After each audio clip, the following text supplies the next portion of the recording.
question. Do changing seasons affect your brain?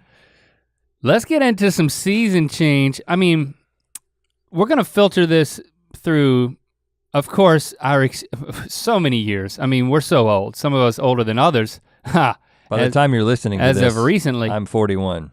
Oh man, I'm not that old. But we both lived through many a season change, Rhett. And even out here in LA, things are different. I don't know how seasons work out here. I think maybe we can talk about that too. That is actually what got me interested in talking about this. What got me interested was that it finally got a little cooler here. So I'm like, is it a season? Yes and no, I think is the answer to the question.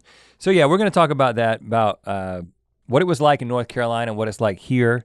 And also get into some of the science around what the seasons do to your brain, because they do some things to your brain. They're for real, they do. You've got stacks of notes based on I love notes. reams of readings that you've done. I love stacks. I just searched notes. I searched my own psyche for my experience with fall. Fall is upon us. Some of you listening are deep in the depths of fall. Some of you are in parts of the world where it's, I don't know, it could be spring. That could happen. Well, that would be all the people in the Southern Hemisphere. Right. Yeah. And we're not gonna leave you out because we're gonna talk about seasons changing in general. We're actually gonna talk about the tilt of the earth, which is the reason for the season. You wanna be technical about it. The reason for the season okay, Rhett. is the tilt of the earth. Calm down, buddy. It's fascinating. Calm down, you getting tilted. But before we do that, I wanna talk to you about something that happened yesterday while we were on a short trip. We had a meeting. You can tell him what the meeting is. Just give him a little window into our professional lives, man. All right. Don't be shy. I don't like that thing where it's like, we're working on a secret project. First of all, it's not a secret. It is. Well, hold on. You know what? This is why you can't go solo. just so you know, because you would totally crash and burn. You would say something. You would say something. It would be no. I wouldn't be here to keep you from saying it. Well, and maybe it would be provocative. Maybe it would be like a Howard Stern thing, and then you'd take off and have this incredible career. Whereas you'll never know what he's gonna say next. What we're doing professionally is not provocative. I mean, it's just. But it is secret. What I'm saying is that we can say that we went to a meeting at a place that makes decisions about what they want on their particular channel. We went to a TV meeting, yes. This is not the first or the last time that we've done it. And on the way to the meeting. TV network meetings, man, they're fun. And on the way to the meeting. Hey, get to know us, look at us. Maybe we can work together on something. We pull up, well, now you're making it sound like a general meeting. No, it was a pitch meeting. Well, don't tell him that. Well, hold on, but now you're just making stuff up. It's a pitch meeting. It wasn't a general, it was a pitch meeting. We had a specific idea that we're trying to get people excited about. That's all I was gonna say. Okay, well you just said maybe we'll work together. That's not what happened. It was, hey, do you like this idea? I was trying to back off of it after you made me nervous that for some reason I can't So you started lying? That we have a show idea and we're having meetings. There's an art to withholding pieces of the truth without being dishonest. We have a show idea. You almost idea. Went too far and then you started lying. If you have a network that's right, we have a show idea that might be right for you. Okay, there you go. That's innocuous enough. And here's the pitch. Now, see, that's what I'm not gonna tell him. So on the way to this meeting, we pull up to a stoplight. It's Link and I and Stevie, all three of us together in my car. And we pull up at a stoplight and I see a guy get out of his car next to us at a stoplight and go to the back of his hatchback and open up the back. Yeah, and the light was red. Immediately, Link gets out of the car and goes to the man and he was right next to us. And the first thing that I thought was, this man is having a problem that Link can see. Like Link is the one on that side of the car. He can see that this man needs help, and without even saying, hold on, I'm gonna help this guy. I sprung into action. You're sprung into action, you got out and you're helping. I was gonna save the day. But then I see you going directly towards the man's door, that he's in the back of his car and Link is going towards the open driver's door. He left his driver door open. And then looks like he's about to get in the car. I'm like, oh no, Link's doing a Link joke. He's gonna get shot. Like that's what I started thinking. Yeah, I walked towards the open driver door And then I was like, what am I going for here? This is the streets of LA. I realized you don't just see a man get out of his car and then go get in his car. I thought it would, I don't know. I can't tell you what I was thinking except I know exactly what you were thinking because you told me after. I thought it would be funny. Well, here's what happened. So I hear our doors open so I can hear what's happening. And Link's like, I was gonna get in your car. That's what he tells the guy. And then the guy looks at Link and he's like, such an LA response. He's like, funny guy. I didn't say I was gonna get in your car, did I? No, you said, I was gonna get in your car, but I decided not to, or something like that. Yeah, that's the truth. And he was like, funny guy. Like he wasn't worried, he wasn't scared, he wasn't panicking. Well, he looked at me. He knew exactly what you were trying to do. And be worried or scared. And then you got back in the car and I said. And he got back in his car. I said, couldn't have said it better myself. That's exactly what I was thinking. Funny guy. But then you said you did it to get your mojo up for the meeting. Oh yes, that was right. Yeah, Explain that to me. Well, you know, as I've, without any misgivings, have shared freely with you that we had a pitch meeting at a television network. Mm-hmm. And I mean, it was the first of its kind for us in many years. And I just wanted to get my mojo up. I just wanted to have like a shot of adrenaline. I just wanted to feel like. You wanted to feel alive. I wanted to feel alive. I wanted to feel like. You wanted to put a ripple in the universe. I wanted to rip the universe open and to pass through it. And so by potentially getting in someone else's car, you thought that was a way to get into a different part of the universe? I was never gonna sit down in his car. Well, I can't say that. I did, but I can't say what I was gonna do because I didn't plan what I was gonna do. He got out of his car, he went around to the trunk. I was like, wow. And before I knew it, I was getting out of the car. Yeah. I was like, you know what? Just go, be instinctive. Just go with it. Right. Engage your instincts for a moment and see what happens. And I found myself standing in the middle of, a couple of lanes of traffic. Did you size him up? Was what he looked like, did it have any impact on your he seemed willingness to get out of the car and act like you're getting? He seemed like a nice guy that I'd like to have a traffic-centric engagement with. Because he was an older guy, he's probably in his 50s, and he was shorter than you. Well, I didn't profile him, if that's what you're asking. Well, I'm asking the question because I can't believe how many things you've done in your life and still have not gotten punched by a stranger. I mean, it's gonna happen at some point. I keep waiting for the day for it to happen. I'm not proud I need to be rolling. I'm not proud of what I did because I do feel like it was stupid. And I did have this overwhelming sense of. What if he had died? When I got back in the car. How would I have explained that? I would have made up a story. Just for your own legacy, right, I would have made up a story. Right. I would have said, Stevie would have had to. This guy looked like he needed help. Link got out of the car and then the guy killed him. So you would have sent the guy away to prison? Yeah. Just for my legacy? No, I would have said that it would have been obvious that he killed you.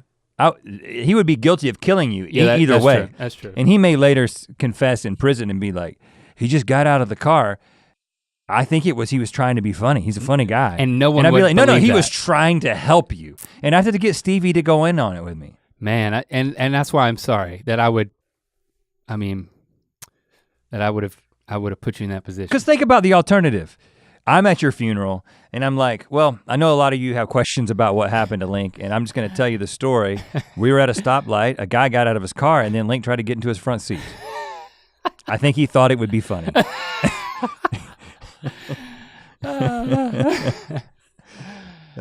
Incidentally, this is the pitch. This is the show that we then went in. I was like, all right, a guy stops at a stoplight. It's a reality show.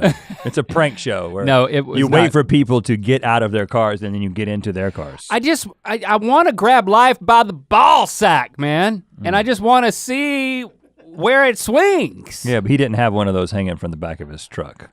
It was just a hatchback. Grab life by the ball sack, see where it swings. And sometimes you get hung out to dry. And that's what happened. You know what? And I regret it. Yeah, but the thing is I got back in the car and I was like, I'm 40 years old. What am I doing? To take your analogy all the way, going around grabbing things by the ball sack is a great way to get punched. That's all I gotta say. Like you go up to just a bull and grab it by the ball sack, you're gonna get bucked, man. That's what happens. Bucked, I'm not riding it. No, you're gonna get kicked. Kicked. You know what I'm saying? You gotta be careful about grabbing the universe's ball sack. I just wanted to get pumped up, man. I mean, some people, they do some calisthenics backstage before they burst out through that curtain of life. I honestly, it was so impulsive. I thought that being impulsive would be something good for the meeting. But you didn't carry that into the meeting. Yeah, you didn't do anything spontaneous. Yeah, because you were like, what if you died? I mean, you buzz killed it, man. You could have at least waited until after the meeting. You could have been like, yeah, Link, you're doing it, man. Yeah, but if you had done something equivalent to that during the meeting, it may have compromised the pitch. What I really want to know is there something I could have said or done when standing out there to redeem it? Because that was the point where I was just like floating in the ether of a commitment to nothing. I was like a standing question mark at the stoplight. You could have said, do you need some help? And then he would have been like, no, thanks. Yeah, I felt like something funny could have happened, but that also wasn't. What's the funniest thing that could have happened? I think what happened. I think you achieved it, man. Okay, well there you go. I think that was as funny as that could be. Some guy to be like, funny guy. Did talking about it here redeem it? Yeah, it made it totally worth it. I'm glad you did it. It gave us an opening for this episode of Ear Biscuits. I woke up this morning and I took Jade out. Hello, Jade. Look, here she is. Look, a little visual aid here, if you're watching the video. She doesn't seem comfortable with that. I'm holding Jade up. Jade will sit in my lap forever, man. She's the perfect thing for my lap. Perfect thing for my lap. I love her to death. I think about her dying all the time because I love her so much and I know that I will outlive her. She will die. She will die before you, unless you die prematurely. Which could happen, from but doing I something plan stupid. to outlive her. So I try to prepare my heart for when she's gone and appreciate every moment I have with her. Like right now. Why don't you just get her cloned, man? I took her out I will. That's a good idea. It's getting cheaper and cheaper by the day. I mean, seriously, you can get the same exact dog. Dogclone.com/ear. The soul actually transfers to the clone. That's the cool thing about it. That is cool. Yeah, the soul of the dog will actually be transmuted. That was gonna be my first question, so I'm glad you preemptively answered it. I was taking her out to use the bathroom and I was like, man, woo, it's a little bit, a little bit nipply out here. Yep. It's like what? 66 degrees. 60. Whoa, It was I like might need a sweater. It was like 60 degrees when I took her out this morning to pee pee. I'm like, man, fall has finally descended upon me. Right. And I got emotional shivers down my spine. I just started to get excited, man. I mean, we talked in an Ear Biscuit weeks and weeks ago about, back to school as a feeling. And I felt a lot of those same things and like knowing that I know many of you you're in the depth of fall already. The depth of your fall. Or you're on the opposite side of the hemisphere and you're waiting for it. But I got this excitement bug, man. Whoo, I got bit by it. I'm like, yes. I started immediately thinking about my sweaters and my jackets.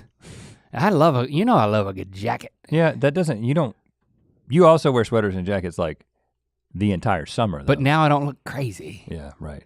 The other night we were going somewhere with our wives. We were going to a concert and First Aid Kit concert. Check them out, y'all, First Aid Kit. Love that band. Sisters from Stockholm, Sweden. And sounded great in got person their start too. on YouTube, Anyway, they're great. But we're going to a concert and I had looked at the weather and the weather said that it would be like 68 degrees as a minimum while we were at the concert. And so I was like, that's light jacket weather. Just to give you an idea of what happens to your body when you move to Los Angeles is 68 degrees. You're like, I don't know about 68, y'all. I might need a light jacket. Mm-hmm. But keep in mind, light jacket. Link. I'm at my house having the same conversation with Christy about Yeah, Christy tells us at the concert that Link Link is ready to walk out the door and he's got his like down, he's got his down jacket on. That the one like the collapsible, like North Face style. Yeah, the one I quilted got, down the one I got jacket in Melbourne, Australia. That typically you wear while like winter down skiing. If you don't see like active ice in your vision, your field of vision, you're not really supposed to have one of those on. But it was gonna be 68. So well, hold on, I was not wearing it. And why not? Because I was walking out the door and Christy busted out laughing at me. You have people in your life that keep you from doing dumb stuff. It's good. You should be thankful. Child locks. That's what you need to put on your car. Child locks on the passenger seat. I don't think that exists, man. It's only the back seat. Oh, really? Yeah. I'll start riding back there. Okay, good. I'll own it. Exactly. Chauffeur me around put you in the back to my seat. pitch meetings. Seatbelt locks him in. She started busting it out laughing. I'm like, what? I was like, we just looked up the weather. It's gonna be like, it's there. I didn't start with a 7. It started with a 6. Right. And like I said, I mean, I did have a light jacket on, which I already think that to the majority of the people listening, to hear that it's gonna be 68 degrees and say that you need a jacket is already crazy town, because 68 is like a setting that some people have their home on. You know what I'm saying? Like, yeah. My mom probably has it on 68 during the summer in the house. She's not wearing a jacket. Well, after Christy busted out laughing, I was like, okay, I guess you're right. And then I took it off. And I didn't bring a jacket at all. Yeah, but then you bought a sweatshirt at the concert. And I put it on immediately. Yeah, and my wife, like a super fan. My wife bought the same sweatshirt. Now you guys can't be together anymore because you might end up wear first aid kit sweatshirts, which would be weird because people think it's like, means you're like a med person. Like we're the two medics. Me and Jesse are the two medics. Oh, that guy's got a first aid kit in his sweater. So does she. Oh, they're a together. team. They're together. Where's the ambulance? They hold both ends of the cot. What's the cot called? The stretcher. The stretcher. But they sleep on cots. They sleep on cots. It's a mobile thing. Why don't they just sleep on the stretcher? But I think the point is that when you're in Los Angeles, you have, now we're gonna talk about whether or not there are seasons or not and what constitutes a season. But we have much less pronounced seasons than we did in North Carolina. What do you remember from back when we like experienced like, oh, the colors of leaves changing, and to me, what stands out for you? To me, the most. It's your favorite season, right? Yeah, fall is my favorite season, which is interesting based on what the research says about how the fall and the winter make you feel for most people, which we'll get into. But it's always, I've always gotten this very like nostalgic sort of almost excitement when I feel the weather getting colder again. Now, I also feel like I get that again as it gets warmer. I feel like the transition is what I'm excited about because I like change. New. You like newness. But there was always something about it getting cold at a time when it was like, oh, it's my birthday, and then it's Thanksgiving and Christmas, and I'm in school. And again, I liked school. I didn't like the schooling part, but I liked the whole idea of school and friends and everything, even if I wasn't even willing to admit it to myself. But for me, the sort of the definitive sign was that first frost, which is something that we do not get out here. So all of a sudden, one morning you'd be up, you'd be going outside to get in the car to go to school, and then my parents' entire lawn, and of course the neighbor's lawn, and then the grass across the street would all be covered in ice, a layer of like frost. That would be gone as soon as the sun hits it. It like melts within minutes. But it kind of like crunches a little bit as you walk to the car on that centipede grass that was in my front yard. And there were those very specific physical signs. I mean, the changing of the leaves is one thing. You know, I'm excited about, we will have already been there when you're listening to this, but we haven't yet left for North Carolina to do the concert. But I am excited about hopefully seeing some leaves. I think changing colors. I think I might pick up a handful of leaves and just like crunch them up and deeply breathe. Don't bring them back to California though. That's like a violation of some sort of interstate thing. That sounds like a customs thing. Doesn't happen state to state. Yeah. Nope.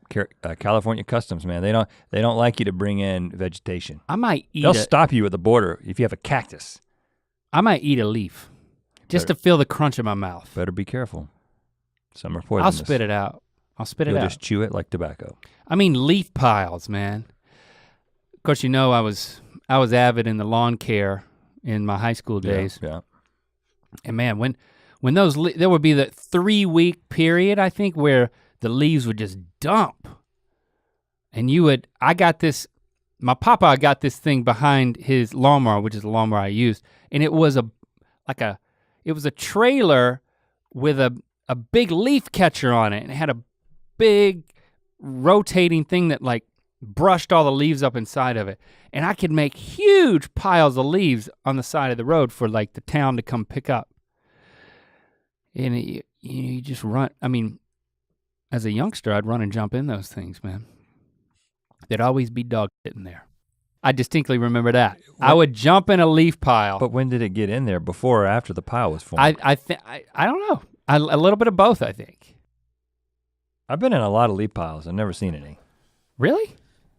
Oh, I without fail, I'd find it. I think it was the neighborhoods you were in. Nana Papa's neighbor, Kelly had a dog named Pepper, and Pepper would pepper the leaf piles, if you know what I mean.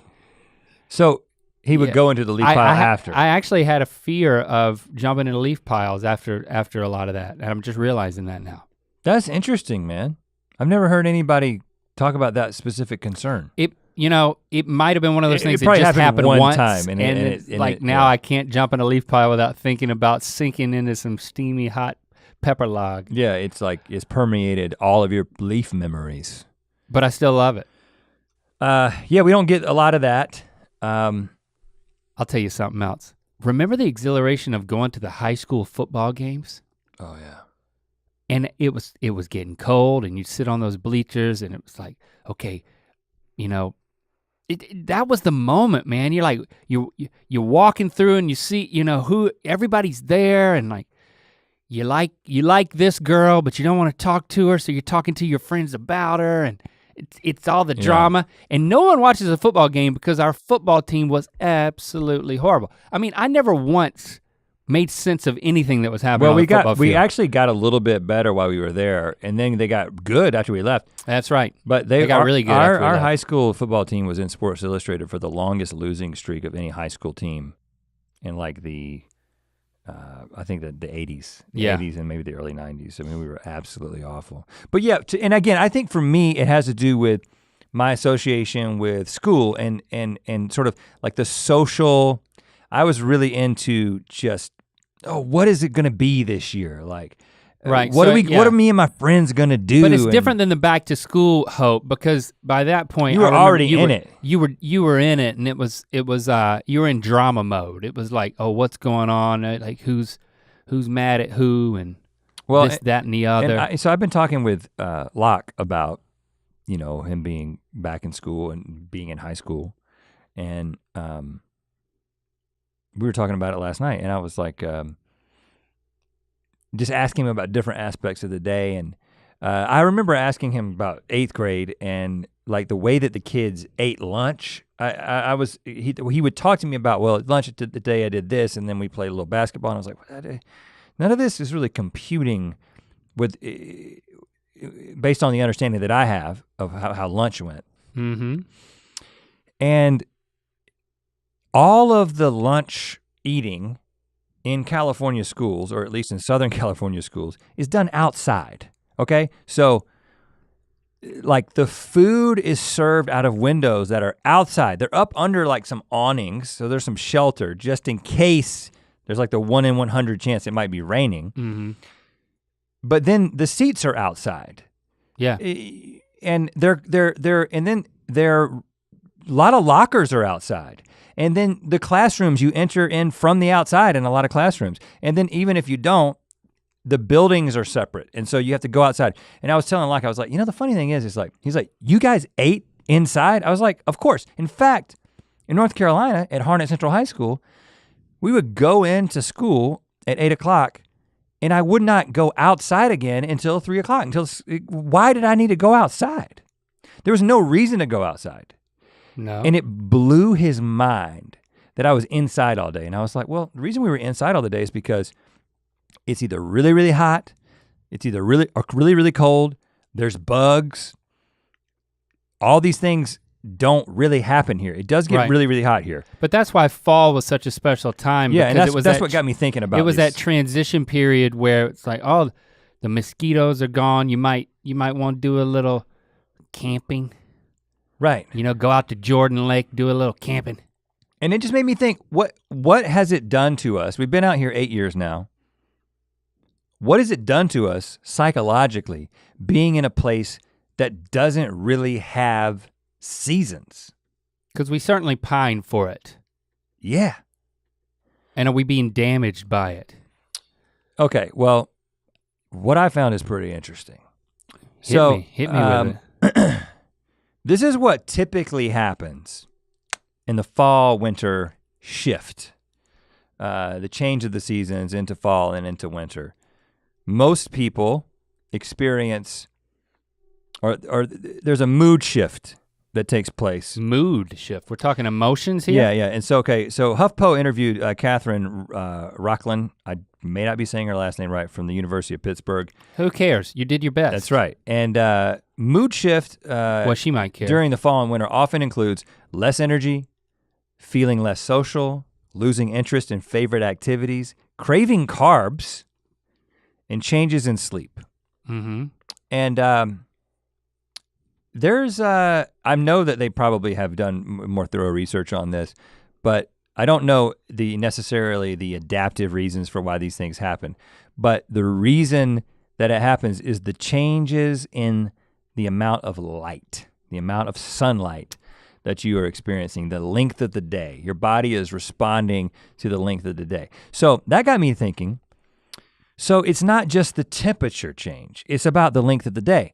Now, Los Angeles and Fuquay-Varina are within 1.5 degrees in latitude. So they're very close, we're pretty close. Mm-hmm. So from a length of day shift, right. We're actually experiencing about the same length of day that we did when we were in North Carolina. So we may not be feeling and seeing all these indications of seasons changing, but in reality, the days are getting shorter, and so we are susceptible to these same things that can kind of send you into these places in terms of your mood. And there was another study, one study that was done that kind of zeroed in on serotonin, showed that people produce less serotonin, which is one of the hormones that regulates mood and contributes to your feelings of well-being and happiness in the winter months. So the shorter days can actually bring that down. So there's, hormonal things that are happening in your body that can literally make you feel worse, make you feel, it's called seasonal depression. It's something that happens to a lot of people. And that's, I would think that'd be more associated with winter than with fall. Well, I mean, once you've made it through the transition. Well, it's all constantly changing. I mean, fall Sure. is just a little bit less light than winter, and winter is the peak of less light. So, and then as you started coming out of that, it all starts reversing in the spring.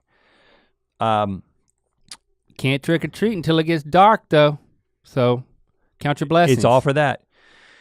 But so I thought that LA doesn't have seasons. I mean, yeah, of course, it, like you said, you went out this morning and it felt a little cooler, and it does, and it has been really, really hot. So it does, there is a fluctuation in temperature, but there's not all those indications. Well, Adrian Cudler wrote for Curbed, said that LA actually has 5 seasons.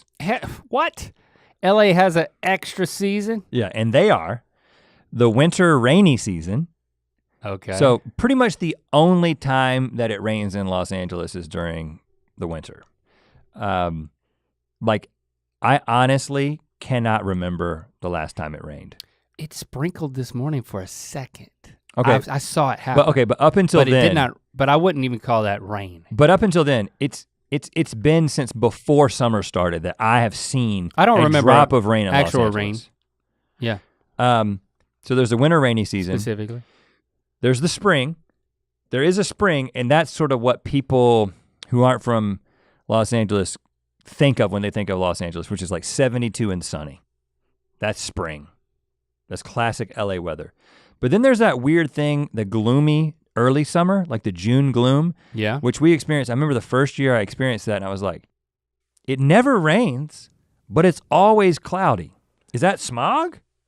And no, it's like the marine layer, and there's some weird thing that happens with the weather systems where there's just cloud cover that is. I thought the smog was trapped because of the heat, and that's what June gloom was. I didn't know it was marine layer. Well, it's a combination of both, but you're not. I mean, smog doesn't get to a place where it blocks out the sun. Right. It's not. We're not in Beijing. I mean, this is. They have 5 seasons in China too, by the way. They have summer and then they have late summer. Oh. Is this like knowledge that you have from Lily being there? Or are you just making a joke now? No, I read it. I read stuff too. I just don't print it out and make a stack like you do. And then there is, again. I don't have anything to prove. This is one of those things that that was a shock.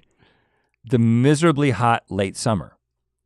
This is what we're just coming out of. So I remember the first year we were here, I was like, why is it so hot in September? I remember it was 100 that's the fourth season. I'm not to the fifth one yet. It was 117 degrees in Burbank. Yeah. The first year that we were here. And I was like, what have we done? Yeah. And it was in September. Yeah, you forget it's a freaking desert, man. And that has happened many, many times. LA has gotten very, very hot, especially when you're in the valley, you're on this side of the hills that block you from the ocean breeze.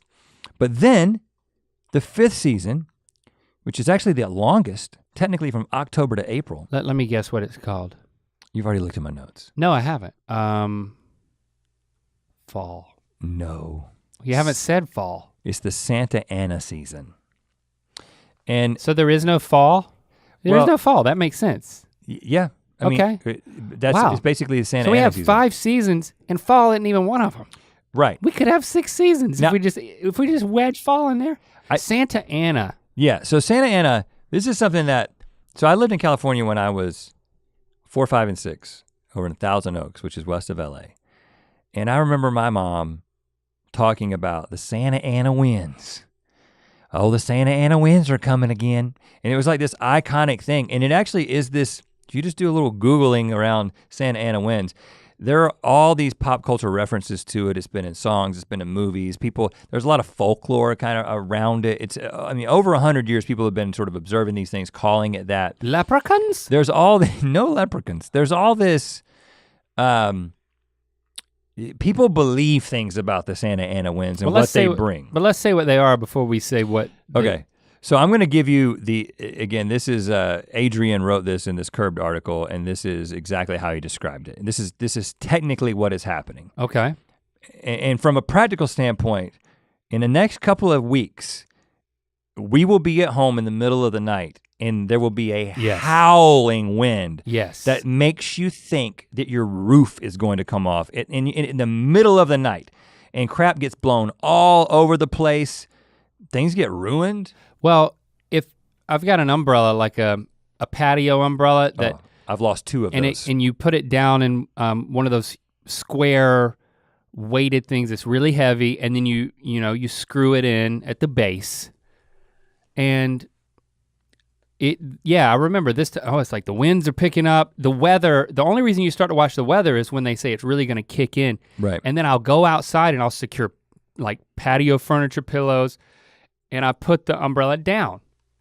Well, that's not good enough. No.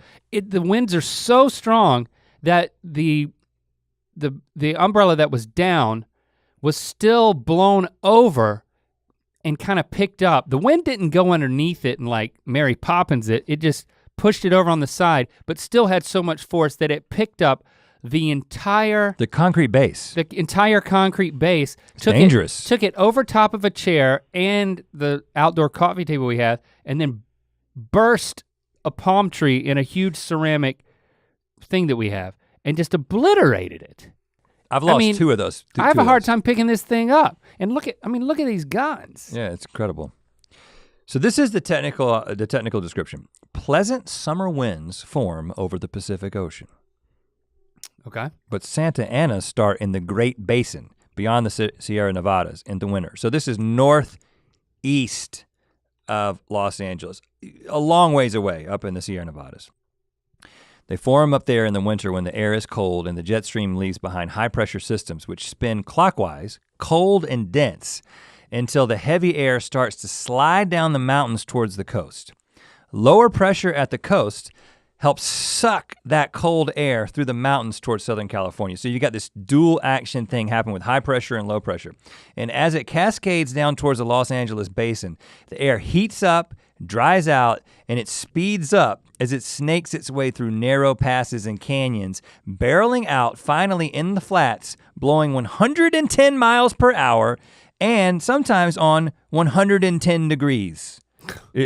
Some days 110 degrees. So you've got wind that's hot and fast, and it is mind-blowing to experience. I remember as a kid, my brother and I It's like wolves howling. would put on our biggest jackets and like hold our jackets open and lean against the wind. Squirrel suit it? Yeah, and just full weight, just like leaning into the Santa Ana winds. And it's just like cultural, it defines Los Angeles in a lot of ways for an extended period of time. It'll blow the water out of your pool, man. Yeah, well, maybe a little bit. I mean, the top of it. It'll blow the top off your pool. So we do Topless pool. So we do have seasons, but we have 5. but they're not the same. But we are experiencing. So have you ever? So have you experienced? we've been talking about experiencing fall, and you just said we don't even have it. Well, But no, I'm gonna call it fall, and we have 6. What we do have is we do have the shortening of the days. Now, let us know. #Ear Biscuits. Is this something that you experience?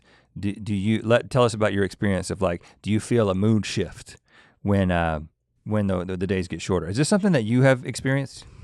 I definitely start to feel a little sadness when I'm driving home from work, and it's like, okay, I try to get home by 6:30, which means I get home at 7. But at least you tried. After a That's what I tell my wife. that I get works. home, and she's like, "Why aren't you here?" I was like, "I tried to be. I tried to get here on time, and that never works." No.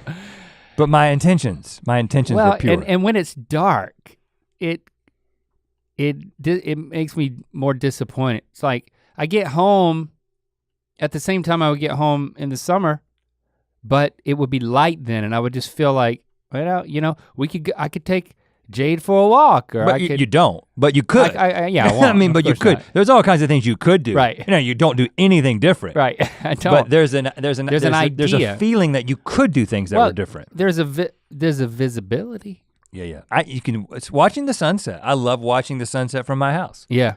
And then the sun starts setting while I'm still here working. Then I get home and it's just dark. Yeah. When I leave the office and it's already dark.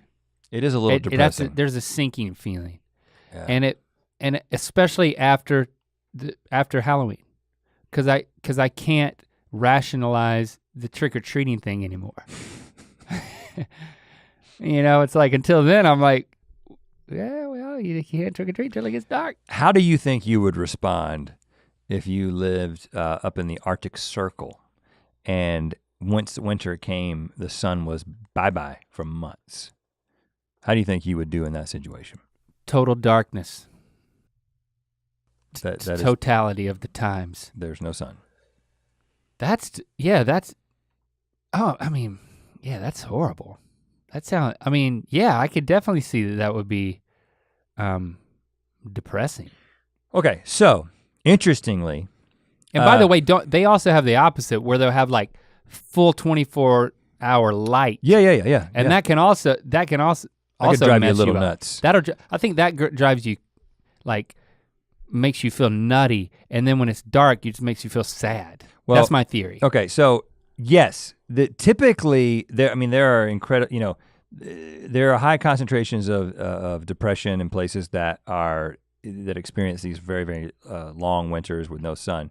But a woman named Carrie Leibowitz, a Stanford PhD student, spent a winter in Norway in a town called, I'm going to mispronounce this, Tromsø is what it looks like to me, but I'm sure it's. Who cares? Yeah. You tried your best. Tromsø with an O that has like a line through it at the end of it. You know how that's said? That's a Z. That's Canadian for zero. Tromsø. I don't think that works. But she spent a year there studying people's mental health. Specifically like, okay, what is it like to live up here in this cold place that's dark for long periods of time? She wrote a very long, extensive article in The Atlantic. I'm gonna give you the basics here. So you would expect them to be depressed at a higher rate, right? But the people in this town do not seem to be affected by seasonal depression, even though the sun does not rise in their winter. And she found out that the secret, she theorizes based on being with them. Tanning beds. How did you know? Is it? No. Oh, dang it, man.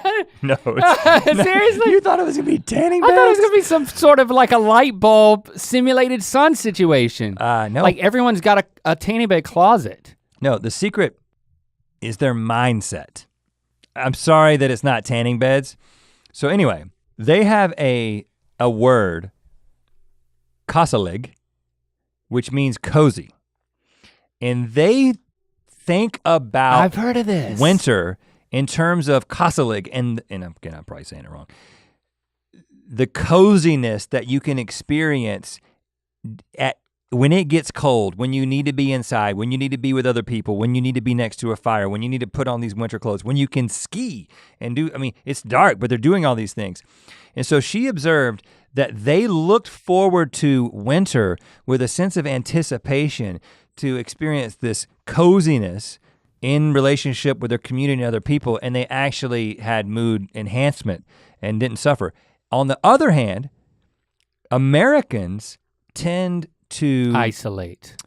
They tend to complain about the winter, and they tend to bond with other Americans by complaining about the weather in general, but complaining about winter specifically. And so we have a disposition towards winter in our country where it's like, it's bad, it's cold. We've done this. We perpetuate this.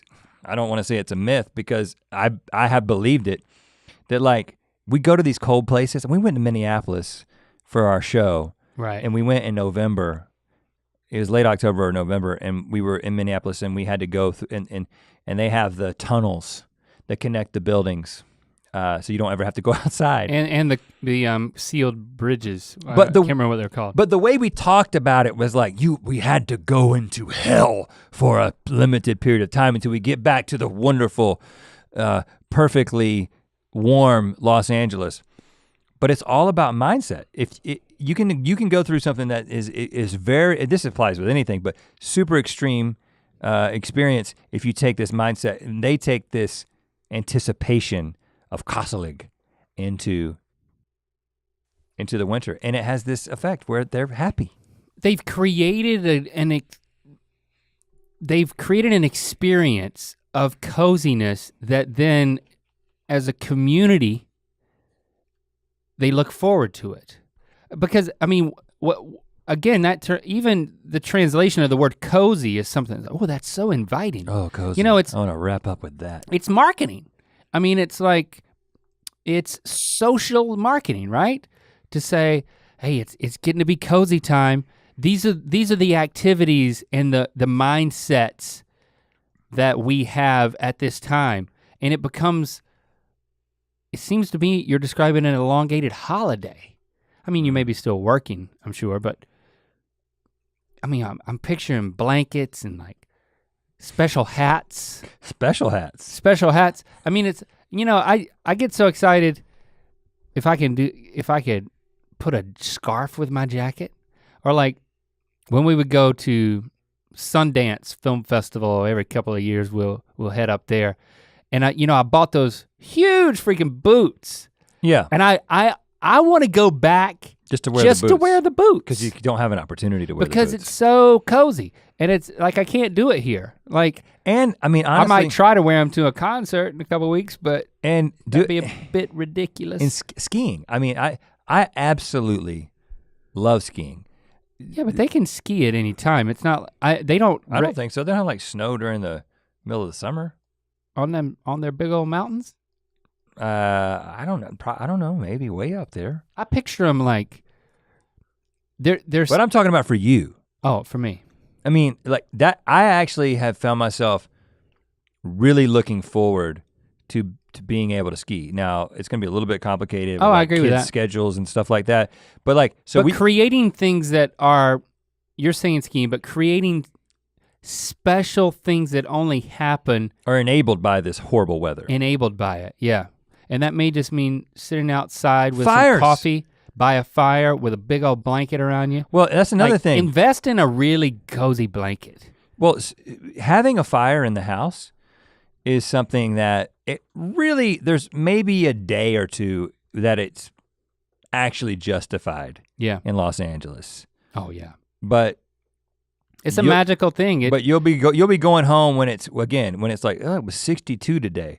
And as you're going home, you'll see, oh, that person started a fire. They're having a fire in the fireplace. Yeah, you see the chimney. Right. Because people are, and again, we noticed this in Australia too. We noticed it in Melbourne because it was beginning to be, it was, when we went in the end of the summer, it's becoming, it was the peak of winter for them. Which was not cold at all. It wasn't colder cold. than it gets wasn't in even LA. cold to us Angelinos, and they had on that's why you bought the jacket while you were there. Yep. And I already had one. And they were enjoying themselves. They were getting cozy. Because you naturally want to experience the season, so you exaggerate the differences that are available. People at the equator, man, they can't do this. They can never put a jacket on. I'm sure there's been studies of them. Unfortunately, I don't have any of those in my stacks. What else do you have? Well, I see something about space. Yeah, well, I want to talk about that. But You want to talk about seasons in space? I do, but one of the really interesting things I found is that people actually experience cognitive decline in winter. There was a study of like 3,500 seniors, and not high school seniors, but older people. And they experienced a improvement in cognition during the summer and autumn, and then in the winter and spring, there was a significant decline. Because they were studying people and like when Alzheimer's sets in and like the different parameters for studying people. So you have to assume that this translates to people. So is that related to? You should be doing your best thinking is gonna be done in the summer. Well, I don't know if that's related to light. My theory would be that with more activity, I think you're getting more. You're pumping around the blood. Yeah, getting that brain sprier when you're more active. Another interesting thing, again, that's not necessarily related. More babies are made in the fall. Well, and speaking winter, of right? babies, your season of birth is etched into your brain. This is a Wired article. So spring babies are more likely to develop schizophrenia. Summer babies tend to grow up to be more sensation-seeking. Hey, that's me, June 1. And scientists theorize this is due to infants' exposure to viruses over the winter period as well as the amount of daylight they're exposed to, which might influence genetic expression during early development. And it's interesting because- What about fall babies? Well, what they observed in men, only in men, is that if you were born in the fall up until like December, the closer you got to December, the more gray matter you had in one particular part of your brain. And then if you were on the opposite end of that, going all the way up to June, which is when you were born, you had less gray matter. But it wasn't like a cognitive thing. It wasn't like, oh, one's smarter. It actually contributed to something else that sounds like your brain is mushier. But it's just, but that was only in men. It didn't apply to women. There were some interesting findings. They don't know exactly what to do with them, but basically, you may have seen this stuff about when you're born and how it places you into the school system and what age you are determines a lot about your future, especially in sports. Yeah, I think it was a documentary I watched that was about like every kid who, like all the hockey players in the NHL, like most of them were born in like, I don't know what the month is, but it's based on when they got into rec league hockey in Canada based on their age. Yeah. And so. But what does that have to do with the seasons? No, I'm saying you know that, but I'm saying it isn't just that. That's a very practical thing. I'm saying biologically, you're affected by the month that you were born in, the season that you were born in. Oh gosh, now you're sneezing. You're allergic to these facts. So I'm just saying it was an interesting thing to find out that the season that you're born in actually is etched into your brain in ways that they're discovering more and more about. But probably the most interesting thing that I found is this space.com, which first of all, space.com is a website, which is something I mean, it seems obvious that it is a website, but I was very happy to discover it and actually sad that I had to be 41 now to find space.com. Is it a good website though? Because I picture like a black website with white writing. You're picturing like a 1998 website. No, it is black with white writing. It is? Of course it is, it's space.com. But it seems like a good website. But there was an article in there that talked about the tilt of the Earth, the tilt of planets, and how this is a good predictor for whether or not there might be alien life. And we actually have the tilt of our Earth to thank for being here. Let me explain why. So there are certain things that happen in the history of a planet that end up causing a tilt. And it's usually something about the way it was formed or some sort of event that something crashed into it or whatever. And basically at some point, a planet becomes tilted in reference to the star that it's rotating around, that it's in orbit around. And slowly over time, the gravity of the sun is taking the tilt out of the planet, these terrestrial planets, trying to get it back to normal. And just to clarify, so normal would be, tilt is just defined by the planet itself spinning. And so it's spinning on an axis that is not perpendicular to the sun that is orbiting around? Yeah, well, just I don't want to get into like the fact that it's orbiting and it's not flat and it's let's just simplify it and say this is the sun and this is the planet right here, or this is my mug. So well, I know it's your mug. This would be no tilt, and this is tilt as it goes around. And the tilt creates the seasons, right? Because if you have no tilt at all, what you have is you have absolute maximum sun exposure in the equator. And then you have it's a constant absolute very little sun exposure in the poles. It's completely indirect light, right? And it never alters. Right, and what happens is over time, you have day and night, but you don't have seasons. These initial events that cause tilt, once the tilt goes away, scientists theorize that what happens is the atmosphere is completely annihilated because you have extreme heat. It settles. And then you have extreme cold, and it can actually annihilate the atmosphere, and basically you don't have a covering that allows for life. And so it's not dynamic. So the nature of the star, like the gravitational characteristics of the star, different types of stars, determine how quickly that tilt is taken out of a terrestrial body.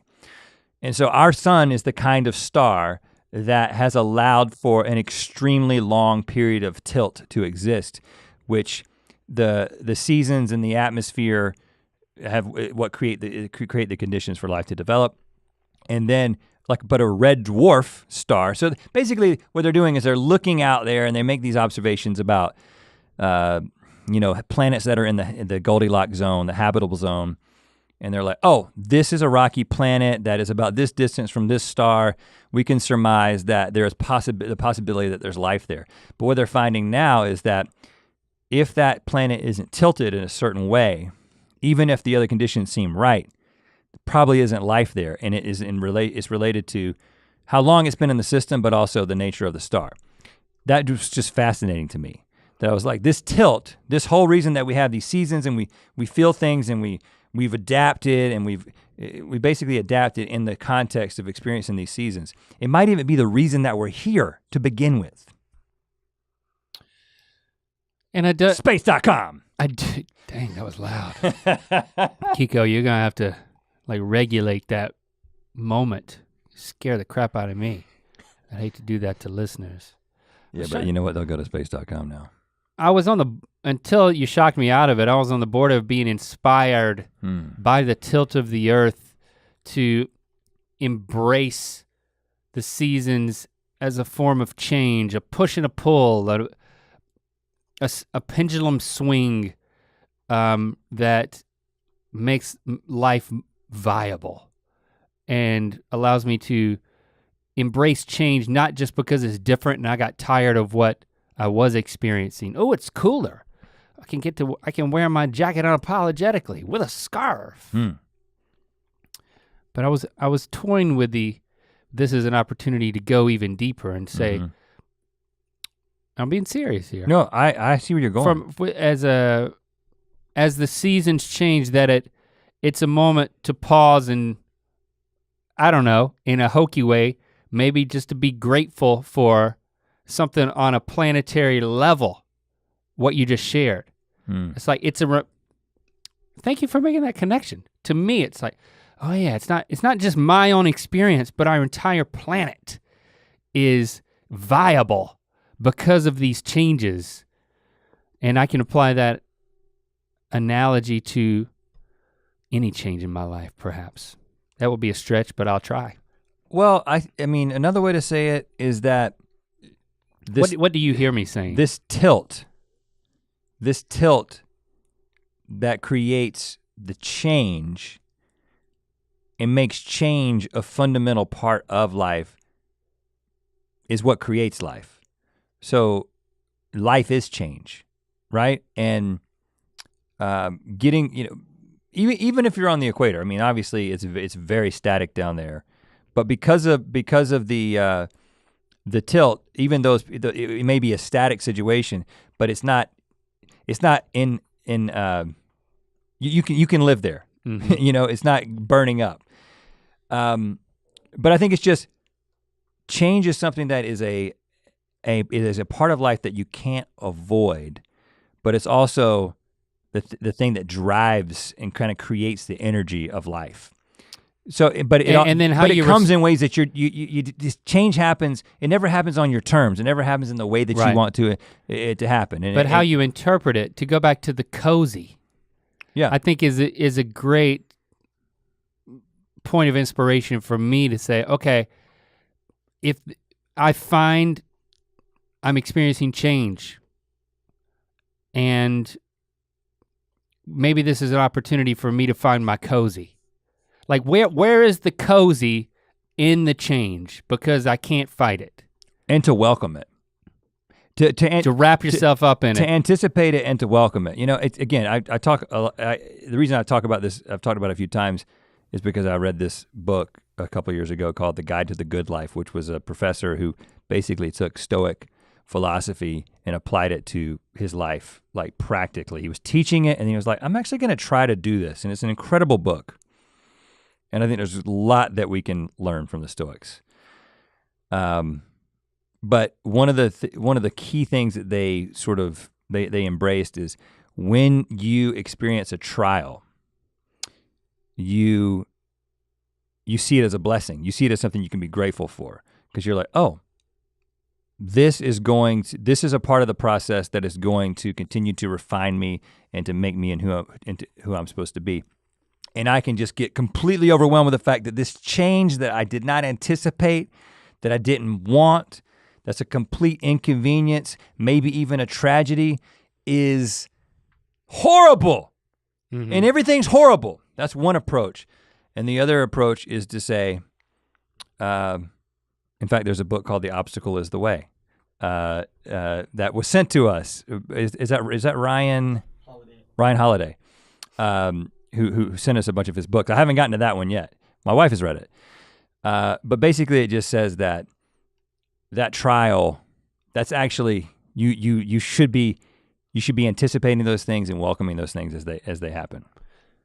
Grab life by the balls and give it a swing. The ball sack, that's what you said. Grab life by the ball sack and give it a swing. And when the winds of change blow, find the cozy. And get a special hat. Get a special hat. Yeah, everybody should have a special hat. Mythical.store. Oh, wow. That's probably bad timing, I should. Space.com, yeah. Space.com, gave us a partner of Mythical.store. Gave us a turn for the philosophical today. Yeah.